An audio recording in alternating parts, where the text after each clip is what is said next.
शिरूर शहरातील घरे नावावर नसणाऱ्या प्रत्येक कुटुंबियांची घरे जमिनीसहित नावावर एसआरए न करता 2011च्या अगोदरपासून असणारे रहिवासी यांची घरे तत्काळ जमिनीसह नावावर करून द्या, अशी मागणी मनसेचे जनहित विधी जिल्हाध्यक्ष ॲडव्होकेट स्वप्नील किशोर माळवे यांनी केली आहे। या निवेदनात प्रसिद्धीस दिलेल्या म्हटलेलं आहे की ॲडव्होकेट स्वप्नील माळवे शिरूर शहरातील इंदिरानगर, शांतीनगर, सिद्धार्थनगर, सय्यद नगर, साईनगर, संजयनगर, पाण्याची टाकी परिसर व शिरूर शहरातील असणाऱ्या रहिवासी यांची घरं नावावर करून द्या, अशी मागणी केली आहे। आरएस नंबर 1133 अ 3 1132 1130 1133 अ/1 शिरूरच्या नकाशानुसार व इतर या क्षेत्रावर सुमारे 400 कुटुंब गेल्या 35 ते 40 वर्षापासून सलग शांततापूर्ण आणि उघडपणे निवास करत आलेले आहेत। आजही त्याच ठिकाणी वास्तव्यास आहेत, असं ॲडव्होकेट माळवे यांनी सांगितलंय।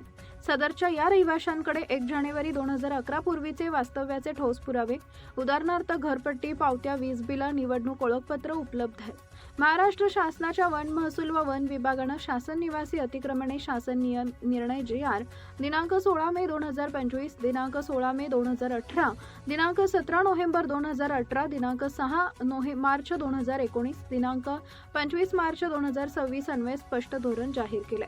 सरकारी नगर परिषद जमिनीवरील जुनी निवासी अतिक्रमणे आहेत त्या ठिकाणी ठराविक शुल्क आकारून नियमित करण्यात यावीत, अशी मागणी या निवेदनाद्वारे करण्यात आलेली आहे।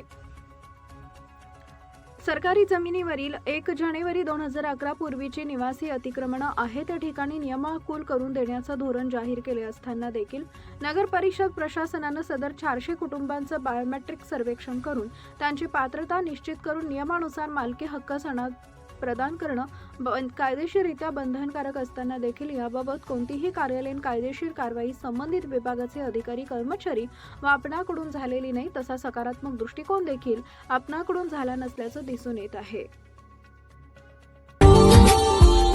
Subscribe now and press the bell icon. Never miss an update.